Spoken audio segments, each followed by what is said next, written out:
Hi అండి, అందరికీ నమస్కారం అండి. ఫ్రెండ్స్, మనకి ఇప్పుడిప్పుడే మరొక బ్రేకింగ్ న్యూస్ అప్డేట్ అయితే రావడం జరిగిందండి. అది కూడా హెలికాప్టర్ ప్రమాదం, సీఈఓతో సహా 5గురు మృతి అంటూ మనకు ఒక అప్డేట్ అయితే వచ్చిందండి. ఇది ఎక్కడ జరిగింది, ఎలా జరిగింది అనేది పూర్తిగా తెలుసుకుందామండి. ఇక్కడైతే చూడండి ఫ్రెండ్స్, అమెరికాలోనే కాలిఫోర్నియా నెవడా సరిహద్దుల్లో హెలికాప్టర్ కుప్పకూలింది. ఈ ఘటనలో నైజీరియాకు చెందిన అతిపెద్ద బ్యాంకు సీఈఓతో సహా 6గురు ప్రాణాలు కోల్పోయారు.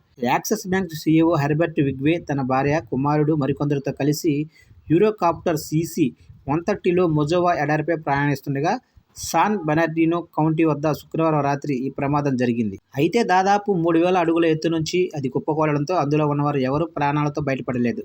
సమీపంలోని I-15 జాతీయ రహదారిపై ప్రయాణిస్తున్న వారు ప్రమాదాన్ని గమనించి 911కు కాల్ చేశారు. ప్రమాదంపై FIA దర్యాప్తు చేపట్టింది. మృతుల్లో నైజీరియాకు చెందిన NGX గ్రూప్ మాజీ చైర్మన్ అంబింబోలా, 2 పైలట్లు కూడా ఉన్నారు. ఆఫ్రికా బ్యాంకింగ్ రంగానికి ఇది పెద్ద షాక్ అని World Trade Organization director general Iweala ఎక్స్లో పోస్ట్ చేశారు. అయితే హెర్బర్ట్ విగ్వే గతంలో గ్యారంటీ ట్రస్ట్ బ్యాంకులో ఎగ్జిక్యూటివ్ డైరెక్టర్లా పనిచేశారు.